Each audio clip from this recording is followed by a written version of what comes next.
안녕하세요. 반갑습니다. 허재삼 작가입니다. 오늘 여러분들께 소개해드릴 책은 정문정 작가님이 지은 무례한 사람에게 웃으며 대처하는 법. 먼저 작가 소개를 하겠습니다. 대구 출생, 대학에서 사회학을 전공했다. 잡지 기자로 직장 생활을 시작했고 기업 브랜드 홍보 담당자를 거쳐 현재는 대학내일 디지털 미디어 편집장으로 일하고 있다. 대학생과 20대 트렌드, 여성, 인간관계, 심리학이 주요 관심사다. 프롤로그 읽어드리겠습니다. 일상에서 마주치는 무례한 사람에게 어떻게 대처해야 할까? 한 예능 프로그램을 보다가 놀라운 장면을 목격했다. 흔한 토크쇼 형식으로 여러 출연자가 서로 이런저런 얘기를 나누는 프로그램이었는데 한 남자 연예인이 코미디언 김숙에게 이렇게 말했다. 얼굴이 남자같이 생겼어. 그는 평소에도 속물적이거나 무례한 질문을 막 던짐으로써 출연자들을 당황케 하는 게 특기였다. 이럴 때 보통은 그냥 웃고 넘기거나 자신의 외모를 더 휘하하여 맞장구 치는데 김숙은 그러지 않았다. 말한 사람을 지그시 쳐다본 뒤 상처 주네? 하고 짧게 한마디 했다. 감정이 느껴지지 않는 건조한 말투였다.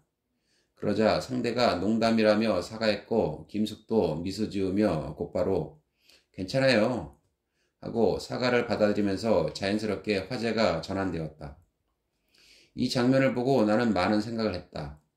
여자들은 일상에서 얼굴 평가, 몸매 평가에 적나라하게 노출된다. 더욱이 예능 프로그램에서는 여성의 대립구도를 자주 활용한다. 외모가 아름다워서 칭찬받는 여성, 그리고 그와 비교되는 외모로 남성들에게 놀림받는 여성의 구도다. 여성들은 몸매가 항아리라거나 가슴이 작다거나 못생겼다는 등의 놀림을 받으면 한술 더 뜨면서 함께 웃곤 한다. 혹시라도 기분 나쁜 티를 내면 농담일 뿐인데 왜 이렇게 예민하냐며 프로 볼펜너 취급을 받기 십상이라 대부분 그저 참는 쪽을 택한다. 그렇게 참고 참다 어느 순간 불만을 털어놓으면 상대는 이렇게 말할 것이다. 그걸 내가 싫어하는 줄 몰랐는데 진작 말하지 그랬어. 특히 나이 어린 여성일수록 권위적이고 남성 중심적인 우리 문화에서 자기 표현을 어떻게 해야 할지 몰라 당황하고 상처받는 것을 많이 보았다. 그들은 일상생활에서 느끼는 불편함을 그대로 드러냈다가는 이해받지 못할 것 같아 두렵고 군대식 문화에 익숙한 남성에 비해 조직생활에 맞지 않는다거나 사회성이 떨어진다 같은 평가를 받게 될까봐 속마음을 숨긴다. 그러고는 계속해서 곱씹는 것이다. 곱씹다 보면 결론은 늘 나의 문제로 수렴된다. 내가 오해야 살 만한 행동을 했을 거야. 그 사람은 그럴 의도가 아니었는데 내가 너무 예민하게 구는 거 아닐까 하는 식이다. 그러다 보면 그 사람이 나에게 상처를 주었다는 사실은 사라지고 그 자리에 지나치게 예민한 나만 남는다. 그렇다고 강하게 불쾌감을 표시하면 감정적인 사람이라는 평가를 얻기 쉽다. 어떻게 그런 식으로 말할 수 있죠? 저 지금 너무 불쾌하네요. 같은 표현은 명확하긴 하지만 웬만한 강심장이 아니고서야 시도하기 어렵다. 한국 정서상 연장자나 상사에게는 그런 표현을 더더욱 하기 힘들다. 어릴 때 나는 감정 표현의 적절한 농도를 몰라 관계에서 자주 실패했다. 그런 건 아무도 가르쳐주지 않았다. 논쟁 끝에 상대를 비난하는 말하기의 길로 빠지거나 분에 못 이겨 화를 내며 엉엉 울어버리는 경우가 대부분이었다. 참고 참다 그냥 관계 자체를 끊어버리기도 했다. 그래서 항상 궁금했다. 무례한 사람을 만날 때 어떻게 하면 단호하면서도 센스 있게 의사표현을 할 수 있을까? 김숙의 상처 주네? 라는 말이 오래 기억에 남았던 건 그래서였다. 간결하면서도 단호한 사실 그 자체인 이 말은 상대를 구속으로 몰지 않고서도 자신이 말하고자 하는 바를 성공적으로 전달했다. 상대는 곧바로 사과했지만 상처 준 사람이 되었고 김숙은 깔끔히 사과받고 넘김으로써 쿨한 사람이 되었다. 여기서 끝이 아니다. 김숙에게 사과한 상대는 그동안 전혀 제지하지 못한 행동에 한번 제동이 걸림으로써 이 행동이 문제가 될 수 있다고 자각하는 기회를 얻었다. 그건 사실 그의 인생에서도 다행인 일이다. 사람은 누구나 실수를 할 수 있지만 그것이 잘못인 줄 모르면 반복하기 마련이다. 높은 자리로 올라갈수록 나이가 들수록 무례한 사람들이 많아지는 건 타인에게 제지당할 기회를 얻지 못해서이기도 하다. 수평적인 의사소통이 부족한 사회에서는 갑질이 횡행할 수밖에 없다. 김숙이 가모장 캐릭터를 내세우며 남자는 조심해야죠. 술은 남자가 따라야죠. 같은 반사어법을 쓰는 것도 흥미로웠다. 그가 TVN의 SNL 코리아에서 한 대사도 같은 맥락이었다. 상사가 왜 이렇게 예민해? 생리 중이야? 라고 하자 그럼 부장님은 왜 이렇게 기분이 좋으세요? 오늘 몽정하셨어요? 하고 맞받아쳤다. 김숙은 기존 속담을 패러디해 남자 목소리가 담장을 넘으면 패가 망신한다 같은 명언을 남기기도 했다. 이런 비틀기를 통해 사람들은 웃으면서 알게 되는 것이다. 그간 별 생각 없이 듣고 써온 말이 얼마나 편견에 찌들고 폭력적인 것이었는가를. 김숙뿐 아니라 방송인 이효리에게도 매력적인 화법을 보았다. 이효리가 한 예능에 출연했을 때 진행자가 핑클로 활동하던 당시의 춤과 노래를 보여달라고 했다. 사전 조율이 없었던 것 같았고 상당히 집요한 요구였다. 이효리는 그런 그에게 옛날 스타일의 진행을 아직도 하시네요 라며 웃은 후 요즘 사람들은 핑크 노래 잘 몰라요 하고 덧붙여 자연스럽게 그 요구를 비껴갔다. 진행자가 시대에 지쳐진 사람이라 그렇다고 다른 출연자들도 호응해줬고 이효리는 이 틈을 타 여유롭게 화제를 돌렸다. 유머러스 하면서도 노련미가 보이는 대응이었다. 이와 상황은 비슷하지만 대처 방식이 다른 예도 있다. 한 유명 걸그룹은 예능에 출연해 애교를 보여달라는 남성 진행자들의 요구를 받았다. 그러자 멤버들은 애교를 보여주기 싫다며 눈물을 터뜨렸다. 아마 오랫동안 그런 요구에 시달렸으리라. 멤버들이 갑자기 울자 방송 분위기는 얼어붙었고 해당 걸그룹은 프로답지 못하다는 비판을 받으며 오해를 샀다. 그들이 받았을 스트레스가 이해되면서도 조금 더 노련하게 대응했다면 좋았을 거라는 아쉬움이 남았다. 그 모습에서 예전의 나를 보는 것 같다. 더욱 마음이 쓰였다. 우리는 일상에서 무례한 사람을 많이 만난다. 사람마다, 관계마다 심리적 거리가 다르다는 점을 무시하고 갑자기 선을 훅 넘는 사람들이 있다. 그런 이들에게 감정에 동의 없이 금 밟으셨어요 하고 알려준 방법은 없을까? 당연히 있다. 이 책에서 내가 알려주고자 하는 게 바로 그것이다. 다만 그 방법을 실제로 사용하려면 연습이 좀 필요하다. 나는 20대를 거치면서 나에게 상처 주는 사람을 참기만 하면 스스로 무기력해진다는 걸 알았다.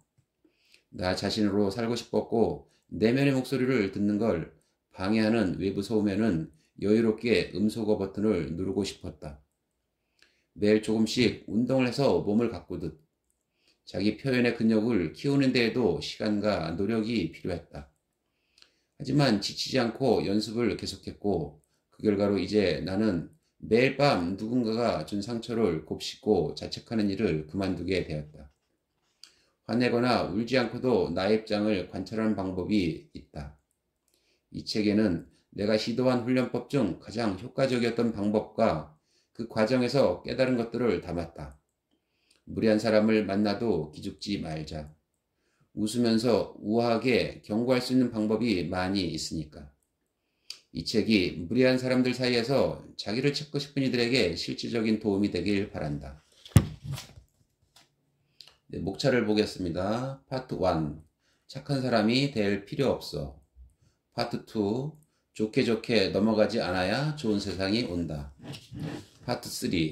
자기 표현의 근육을 키우는 법. 파트 4. 부정적인 말에 압도당하지 않는 습관. 파트 5. 무리한 사람에게 웃으며 대처하는 법. 네, 본문으로 들어가 보겠습니다. 갑질은 계속된다. 멈추라고 하지 않으면. 갑질의 신세계를 봤다. 김무성 의원이 선보인 노룩 패스 이야기다. 그가 공항 입구장에서 수행원에게 캐리어를 밀어보낸 영상은 엄청난 화제가 됐다. 그를 맞이하는 수행원이 고개 숙여 인사했지만 김 의원은 눈길 한번 주지 않고 그쪽으로 가방만 굴려보냈다. 수많은 카메라가 지켜보는데도 이미지 관리 차원에서 약간의 연기조차 할 필요를 못 느꼈을 정도로 그에겐 당연한 일이었다. 실제로 그는 이후 논란을 해명하려는 요청을 받자 그게 왜 문제가 되냐, 바쁜 시간에 쓸데없는 일 가지고 라고 응수했다. 영상이 검색어 상위에 오르며 논란이 됐던 건 아마 숙였던 고개를 들자마자 황급히 가방을 잡아내던 수행원의 모습에서 우리가 이미 알고 있는 그 맛, 모멸감의 맛이 느껴졌기 때문일 것이다. 국어사전에서 설명하는 모멸감의 뜻은 업신여긴가 깔봄을 당하여 느끼는 수치스러운 느낌이다. 김찬호 교수의 책 모멸감을 보면 자신의 결핍과 공허를 채우기 위해 한국인이 가장 많이 취하는 방법 중 하나가 다른 사람을 모멸하는 것이라고 한다. 위계를 만들어 누군가를 무시함으로써 자신의 존재감을 확인하는 것이다. 나 또한 김무성 의원의 캐리어 영상을 반복해서 봤다. 그러다 좀 슬퍼졌는데 수행원의 모습에서 잊었던 모욕들이 되살아났기 때문이다. 내가 무엇을 잘못했는지를 습관처럼 곱씹던 밤이 있었다.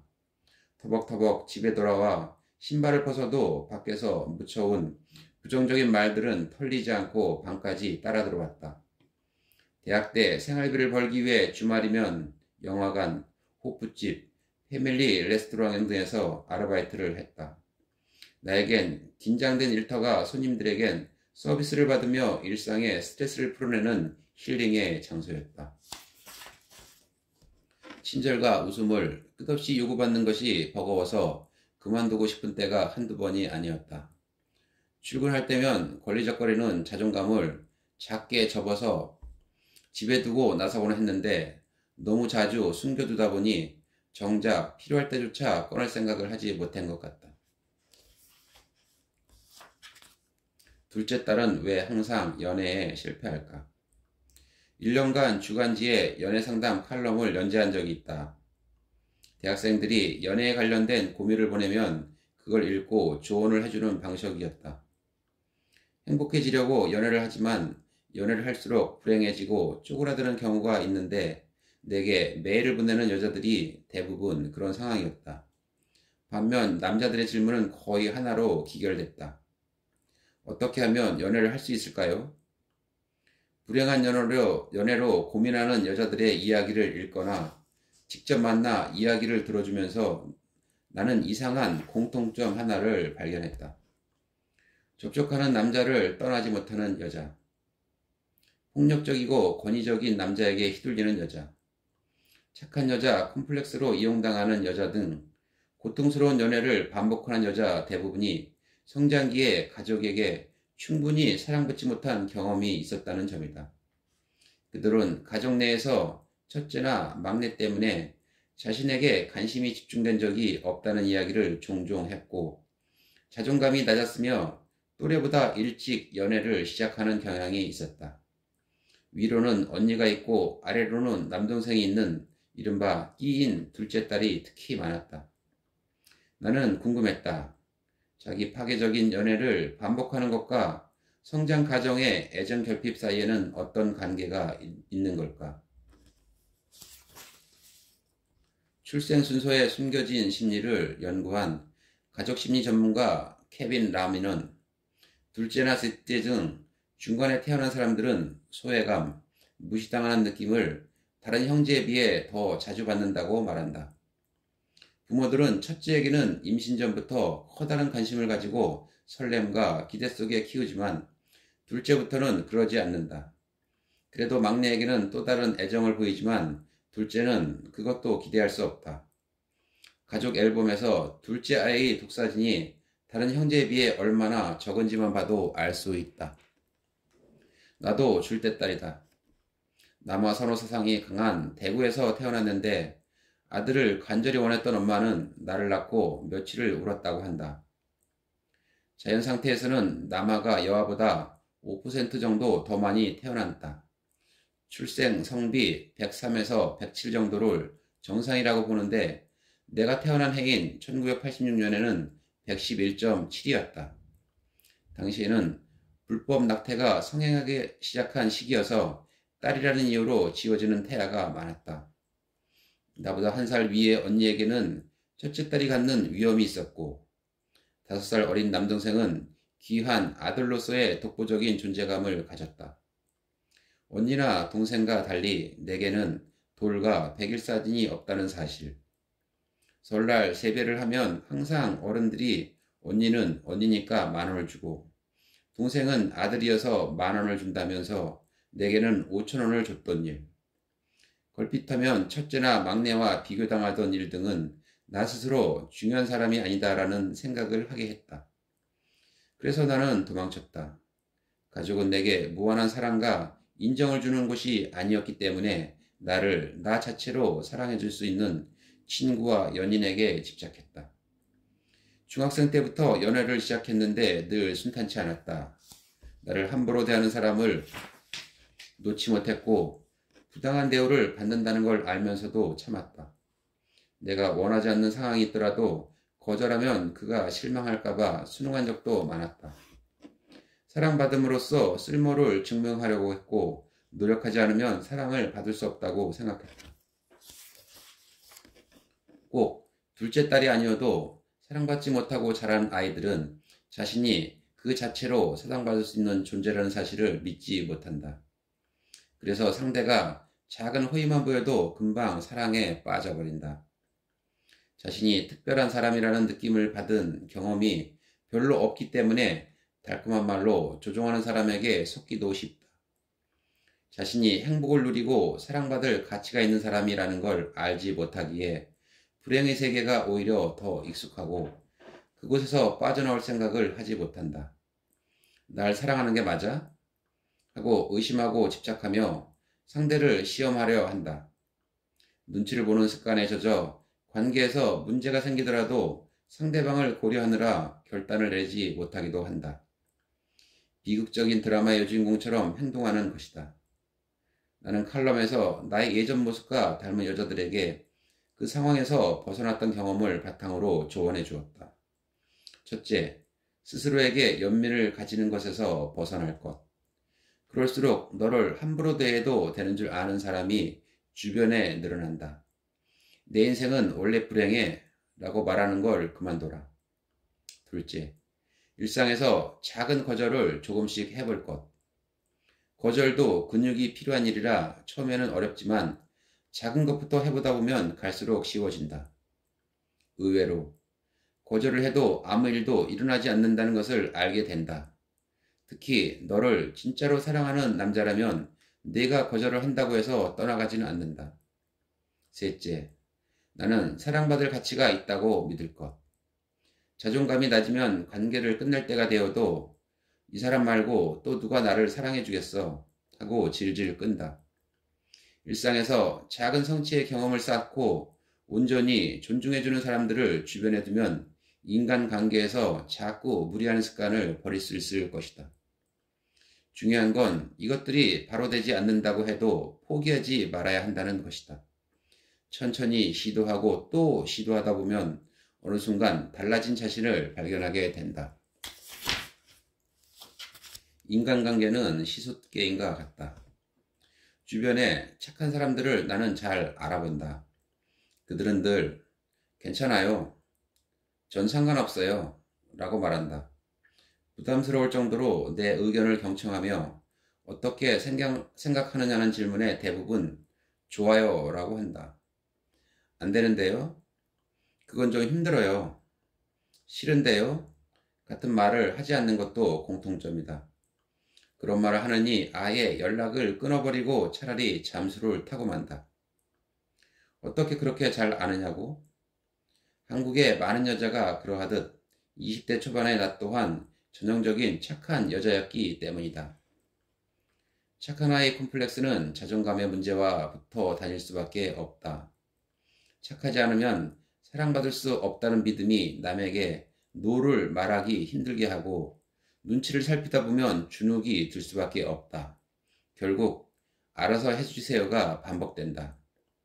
그때 나는 괜찮아를 연발하느라 늘 헉헉거렸다. 나보다 상대를 배려하느라 정작 나 자신은 전혀 배려하지 못했다. 특히 연애에서 그랬다.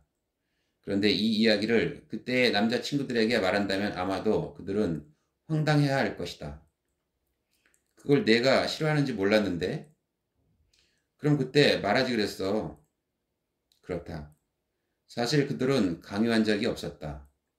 착한 사람이라고 스스로를 포지셔닝 하다 보면 가장 큰 문제가 생기는 지점이 여기다. 착한 여자였던 그때 속으로는 나를 둘러싼 관계들이 자꾸 일그러지는 이유가 상대 때문이라고 생각했다. 나는 양보했는데 상대가 이기적이라고. 이처럼 희생했다고 하는 생각은 이상한 보상 심리를 불러온다. 겉으로 사소해 보이는 문제로 싸우게 되더라도 싸우다 보면 일이 커지는 경우가 많다. 착한 사람의 내면에는 그동안 참아온 것들이 차곡차곡 쌓여있기 때문이다. 자존감이 줄어드는 만큼 피해의식이 커지기 때문에 걸핏하며 네가 어떻게 나에게 이럴 수 있어? 를 외치게도 된다. 돌이켜보니 혼자 가대하게 기대하고 섭섭해한 경우가 많았다. 문제가 나에게도 있었다는 것을 인정하는 데는 시간이 꽤 걸렸다. 내가 관계의 키를 잡는 것이 부담스러워서 상대에게 떠맡겨버리고는 원하지 않는 방향으로 가지 않는다고 속상해했구나. 상대 또한 그게 부담스러웠을 텐데. 그런 문제를 직시하게 되면서 작은 것부터 조금씩 거절을 하기 시작했다. 그러다 보니 못한다는 말도 할 수 있게 됐으며 싫은 것은 싫다고 말할 수 있게 됐다. 안 된다는 말을 하면 주변 사람들이 나를 떠나갈 줄 알았는데 오히려 인간관계가 더욱 좋아졌다. 나를 만만하게 생각하고 이용하던 사람들은 떠나갔고 동등하게 서로 원하는 것을 주고받으려는 사람들은 늘어났다. 인간관계는 시소게임이나 스파링 같아서 체급의 차이가 크면 게임을 계속할 수 없다. 한두 번은 어느 한쪽이 일방적으로 져줄 수 있겠지만 배려하는 쪽도 받는 쪽도 금방 지칠 뿐이다. 인간관계를 지속하는 요건으로 착함을 드는 사람에게 그건 지속 가능하지도 않고 건강할 수도 없다고. 예전 내 모습이었던 착한 사람들에게 말해주고 싶다. 어느 한쪽이 착해만 유지되는 관계라면 그 관계는 사실 없어도 상관없는 시시한 것이 아닐까. 건강한 인간관계는 시소를 타듯 서로를 배려하며 영향을 주고받을 때 맺어진다. 비싼 가방을 사도 행복은 밀 딸려오지 않는다. 지방에서 대학을 졸업하는 해에 서울 광화문에 있는 잡지사에 입사했다. 한강도 신기하고 길에 사람이 너무 많은 것도 신기했다. 특히 자우림이 왜 굳이 일상이 지루할 땐 신도림역 안에서 스트립쇼를 하자고 노래했는지 신도림역에 가보고서 한 번에 이해했다. 여기서 스트립쇼 하면 비브라늄 멘탈 인정. 그 정도면 무엇이든 할 수 있는 사람이다. 지하철을 왜 지옥철이라고 부르는지도 알게 됐고 서울에서는 코딱지가 많이 생긴다는 것도 도화살이 있는 건가 고민하게 한 서울 남자 특유의 했니 하는 다정한 말투가 굳이 나를 좋아해서 그런 게 아니라는 것도 알게 됐다. 서울 생활에 익숙해져 가면서 나는 이상한 점을 깨달았는데 서울 것들은 무언가 때깔이 다르다는 점이었다. 자연스러운 가운데 멋이 흐른달까? 그 세련된 스타일에 주눅이 들었다. 당시 나는 내게 어울리는 것이 무언지를 생각하고 구매해본 경험 자체가 빈약해 취향이랄 게 없었는데 서울 것들은 저마다 홍대스럽고 가로수길스러웠다. 뭘까, 저 비결은? 그러다가 나는 하나의 포인트에 집착하게 됐다. 바로 명품 가방이다. 놈코 어록으로 옷은 심플하게 입더라도 가방에 힘을 주면 시크해 보인다는 나름의 결론을 내린 것이다. 그래, 명품 가방을 사야 해. 당시 내 월급은 세후 160만 원 정도였다. 월세, 교통비, 식비. 서울에서는 숨만 쉬어도 돈이 들어간다. 한쪽에선 명품 가방을 사고 싶어 하고 한쪽에선 그런 생각을 하는 자신을 구박하는 데서 불행이 시작됐다. 내 속물성을 인정하기 어려웠다. 몸을 확대하며 돌을 닦는 수도사처럼 명품 가방을 사고 싶다는 생각이 들 때마다 스스로를 경멸했다. 뭔가 잘 안 될 때 자기 경멸만큼 쉬운 해법도 없다. 이상한 일이다. 사고 싶은 마음을 억누르고 미워할수록 머릿속에서 명품 가방이 떠나지 않는 것이다. 사랑은 빠진다고 하고 도박은 중독된다고 하는데 맹목적으로 사로잡힌 상태를 미쳤다고 표현한다면 당시가 꼭 그랬던 것 같다. 날마다 출퇴근길 지하철에서 명품 가방을 검색하고 카페에 앉아 지나가는 사람들 가방을 구경하며 브랜드를 맞추곤 했으니까. 그리고 밤이면 다시 겨우 이 정도밖에 안 되는 된장녀를 미워하며 자학했다. 그 짓을 무려 1년 넘게 하고 나니 지긋지긋해졌다. 결국 10만 원을 주고 매장 언니의 말에 따르면 A급이라는 샤넬 가방을 샀다. 하지만 명품 가방에 대한 집착은 사그러들지 않았다. 도리어 더욱 강렬해지고 일그러졌다. 사람들이 자꾸 내 가방을 뻔히 보는 것 같고 그럴 때면 불안한 내 마음도 겉만 그럴싸한 짝퉁 같았다. 샤넬 가방을 메고 지하철에서 이리저리 흔들릴 때의 자괴감. 저 사람 것도 짝퉁이겠지? 하는 후려치기의 마음이 사람을 구질구질하게 했다. 그로부터 몇 개월 후 한 달치 월급이 넘는 명품 가방을 질러버렸다. 그렇게 구입한 명품 가방은 역시나 고급스러웠다. 하지만 딱 거기까지였다. 사기 전에는 그것만 사면 인생이 바뀔 것 같았는데 그런 일은 일어나지 않았다.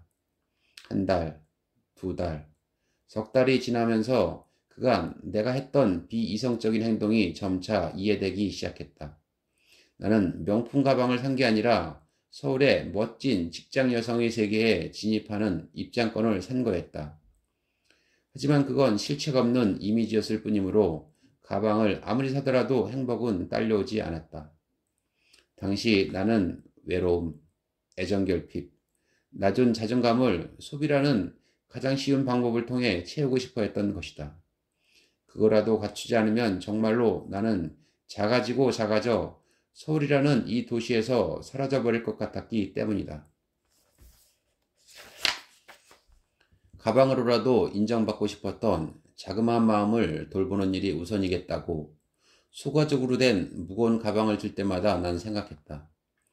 요즘도 가끔 우울한 날이면 뭐라도 사고 싶다는 충동을 느낀다. 일상은 굴욕적이지만 쇼핑의 세계에서는 소비자로서 배려와 존중을 넘치게 받을 수 있으니까. 그럴 때는 그저 그 상태임을 알아차리기만 해도 도움이 된다.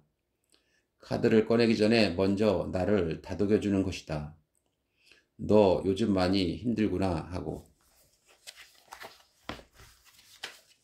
무례한 사람에게 웃으며 대처하는 법. 살다 보면 무례한 사람을 만나기 마련이다. 그들은 내게 상처를 주고 당혹감을 안기며 기껏 붙잡고 사느라 힘든 자존감을 뒤흔들어 놓는다. 그들을 처음 봤을 땐 엉엉 울기만 했는데 계속해서 마주하는 동안 나름의 대응법이 생겨났다. 그들을 만났을 때 내가 대처하는 방법에는 여러 가지가 있다. 첫 번째는 문제가 되는 발언임을 상기시켜주는 것이다. 우리는 자유롭게 말할 수 있지만 다른 이의 인권을 침해하지 않는 범위 내에서만 그렇다. 누군가 그 선을 넘었을 때 경고하는 것은 언어 폭력에 대처하는 가장 기본적인 방식이다. 편견이 심한 말을 들었을 때 흥분하지 않고 제3자가 듣는다면 오해하겠네요 라고 말하거나 당사자가 들으면 상처받겠네요 라고 하는 것이다. 여기서 중요한 것은 감정을 씻지 않고 최대한 건조하게 말하는 것이다. 두 번째는 되물어서 상황을 객관화하는 것이다. 상황을 이해 못하는 것처럼 천진난만하게 되물으면 더욱 좋다. 예를 들어 누군가 농담이라며 저 사람은 얼굴이 참 이타적이네 라고 한다면 아, 저 사람이 못생겼다는 뜻이죠? 라고 되묻는 것이다. 그렇게 물어보면 상대는 순간적으로 머쓱해하며 자신의 표현을 점검할 것이다. 세 번째는 상대가 사용한 부적절한 단어를 그대로 사용해 들려주는 것이다. 예를 들어 누군가 영감탱이는 욕이 아니라 친근한 표현이라서 썼다 라고 한다면 저도 친근하게 영감탱이라고 불러도 될까요? 하고 응수할 수 있다. 상대가 사용한 논리를 그대로 가져와 돌려줄 수도 있다. 가슴이 작은데 왜 브래지어를 해? 하고 묻는 남자에게 그럼 오빠는 왜 팬티 입어? 라고 할 수 있듯 이상한 논리로 상대를 공격하는 사람에게는 역지사지를 경험하게 할 필요가 있다. 네 번째는 무성의하게 반응하는 것이다. 육아 전문가들은 아이에게 여러 번 설명했음에도 계속해서 소리를 지르거나 떼를 쓴다면 달래주지 말라고 조언한다. 아무 말도 하지 않고 가만히 쳐다만 보거나 하던 일을 멈추고 그 자리를 떠나는 것도 방법이라고 한다. 지지받지 못하는 상황을 마주했을 때 아이가 상황을 스스로 판단해서 멈추게끔 하는 것인데 이 원리는 어른에게도 유효하다. 메신저에서 벗어나고 싶은 상황을 마주한다면 히히 또는 그렇군 정도로 답해 대화를 중단시킬 수 있다. 정도가 심하다면 아예 메신저를 읽지 않거나 읽었어도 답을 해주지 않는 것이 좋다. 직접 만난 상황이라면 그렇게 생각하시는군요. 냉 정도의 표현만 의도적으로 반복하는 것으로 의사를 표현할 수 있다. 다섯 번째는 유머러스하게 대답하는 것이다. 시대착오적인 말을 들을 때 특히 유효한데 누군가 가부장적인 편견이 가득한 말을 할 때 우와, 조선시대에서 오셨나봐요. 상평통포 보여주세요. 하고 받아치는 식이다. 애정은 없고 자기 자랑만 있는 잔소리를 들으면 요즘은 잔소리 하려면 선발 주고 해야 한다던데요? 라고 하거나 저희 부모님도 30년 동안 노력하다 포기하셨는데 어떻게 가능하시겠어요? 하고 농담하듯 받아치면 상대도 더는 말을 이어가기 힘들 것이다. 말이 길어질 것 같으면 그건 제가 알아서 할게요 하고 화제를 돌리는 것도 좋다. 단 농담을 자연스럽게 하는 데는 내공이 좀 필요하므로 경험치가 좀 쌓인 후에 시도하길 추천한다. 나에게 피해를 주는 사람들을 자꾸 참으면 내가 무기력해진다. 무례한 사람을 만난다면 피하는 게 능사가 아니다. 나만의 대처법을 갖춰야 한다. 다들 괜찮다는데 왜 너만 유난을 떨어? 하는 사람에게 그 평화는 다른 사람들이 참거나 피하면서 생겨난 가짜임을 알려주어야 한다. 인류는 약자가 강자에게 아무리 그래도 이건 아니지 않나? 라고 함으로써 이전 세대와 구별되는 문화를 만들어냈다. 부당함을 더는 참지 않기로 하는 것. 우리가 살고 싶은 세상은 이런 것이라 말하기를 멈추지 않는 것. 세상의 진보는 지금까지 그렇게 이루어져 왔다. 흠집이 아니라 생활 기스다. 대학교 1학년이던 4월, 싸이월드 다이어리에 이렇게 썼다. 내 인생의 봄은 끝났다. 고등학교 때부터 만난 남자친구에게 차인 날이었다. 지금 생각하면 실수가 나오지만 그때는 진지했다. 심각한 문제가 있었던 게 아니라 그저 어려서 내 감정을 표현하는 일이 서툴렀고 이성을 대하는 법을 잘 몰랐을 뿐이다. 그건 동갑이던 상대도 마찬가지였다. 그가 특별히 나쁜 사람이었던 것은 아니다. 그런데 그가 그만 만나자라고 하는 순간 나는 모든 것이 미워졌다.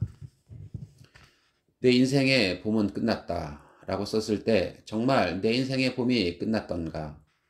당연히 아니다. 어떤 일은 시간이 지나야만 선명하게 보인다. 20살에 당면한 문제들은 대부분 내 인생 최초의 것들이었고, 그래서 어려웠고, 체감하는 온도도 너무 높았다. 다른 사람들은 온탕에서 여유로운데 나 혼자만 열탕에서 땀을 뻘뻘 흘리고 있는 것 같았다. 연애뿐 아니라 부모님과의 관계에서도 마찬가지였다. 한동안 부모 잘못 만나서 행복할 수 없다는 생각에 사로잡혔고 그 생각에서 벗어나지 못했다. 부모에 대한 이상형이 있었는데 현실에서는 그 기대가 충족되지 않았다. 어린아이에게는 부모가 단 하나의 세상이다. 그 세상에서 사랑받지 못하거나 이해받지 못한다는 느낌이 오래 지속되면 그 결핍이 자기 연민, 극도의 인정 욕구, 정서적 불안 등으로 나타나기도 한다. 부모에 대한 부정적 생각은 나 자신을 긍정할 수 없게 했다. 내 성격이 삐뚤어진 이유, 자존감이 없는 이유도 모두 부모 때문인 것 같았다. 사람들을 만나 나에 대한 이야기를 할 때 부모가 내게 준 이야기를 많이 했다. 내가 들었던 부정적인 말들도 지나치게 오래 곱씹었다. 하지만 이미 일어났고 내가 어찌할 수 없었던 일에 대해서 끝없이 말하고 있을 수는 없다. 성인이 되어서조차 어릴 때 상처받았던 이야기를 하며 울고 있기엔 인생이 너무 아깝지 않은가. 부모님에게서 심리적으로 독립하겠다고 마음먹고 찬찬히 살펴보니 내게서 부모님을 덜어내더라도 큰 문제가 생기진 않을 것 같았다. 아니, 오히려 꽤 괜찮은 부분들이 있었다. 괜찮은 부분은 처음부터 있었는데 내가 상처받았다는 생각, 그 상처가 너무나 크다는 생각, 실수가 아니라 실패했다는 생각에 사로잡혀 나 자신을 제대로 보지 못했다는 게 더 맞을 것이다. 상처에 집중하다 보면 본래의 성질을 잊게 되니까. 남편과 결혼 반지를 맞추러 갔을 때 일이다. 점원이 14K로 할 것인지 18K로 할 것인지 물었다. 설명을 하던 중 점원은 이렇게 말했다. 아무래도 18K가 금 함량이 더 높으니까 생활 기스가 좀 더 날 수는 있지요. 그래도 결혼 반지는 보통 18K를 많이도 하세요. 가격 차이는 약간 있어요. 이때 들었던 생활 기스라는 말이 마음에 남아 정확한 뜻을 검색했더니 사용하다 보면 어쩔 수 없이 가구나 가전제품 따위에 생기게 되는 흠집이라고 쓰여 있다. 쓰다 보면 어쩔 수 없이 생기는 흠집이라니. 나는 이 담대한 표현이 좋아졌다. 이에 비해 흠은 어떤 물건이 이지러지거나 깨어지거나 상한 자국, 어떤 사물에 모자라거나 잘못된 부분, 사람의 성격이나 언행에 나타나는 부족한 점이라는 뜻을 가지고 있다. 흠이든 생활기스든 생채기가 난 건 똑같지만 그걸 어떤 시각으로 보느냐의 차이라고 나는 이해했다. 사람도 마찬가지가 아닐까? 상처받지 않는 무균실의 환경이란 건 있을 수 없으니 누구에게나 흠이나 있을 것이다. 잘해보려고 했지만 어쩔 수 없이 상처를 주고받게 되는 일이 부지기수다. 보석함에 고이 모셔두지 않은 이상 매일 끼고 있는 반지라면 생활 기스를 피할 수 없듯 살아가는 일에서 상처를 피할 수는 없다. 더욱이 열심히 살아온 사람일수록 더 많은 상처가 있는 법이다. 실패에서 오는 괴로움을 그렇게 이해하면 스스로를 좀 더 편안하게 볼 수 있지 않을까. 그건 그냥 거대한 흠이 아니라 자잘한 생활 기스들인 거다. 나는 걸을 때 약간 쩔뚝거린다. 교통사고로 다리를 다친 이후 그렇게 되어버렸다. 처음에는 내가 걸으면 사람들이 모두 쳐다보는 것 같았다. 재활 운동을 할 때도 부끄러워서 그만두고 싶은 순간들이 있었다. 다시는 사고가 나기 전으로 돌아갈 수 없다는 생각에 밤마다 울었다. 하지만 언제까지나 울고 있을 수는 없다. 언제까지나 걷지 않을 수도 없고 말이다. 에라 모르겠다. 좀 쩔뚝거리면 어때? 라고 생각하자 걷는 것이 그렇게 스트레스로 느껴지지 않게 됐다. 남에게 신경을 덜 쓰고 열심히 걷다 보니 이제는 더 좋아졌다. 네, 오늘 저는 여기까지 소개해드리고요. 여러분 이 책 한번 보시기 바랍니다. 네, 감사합니다.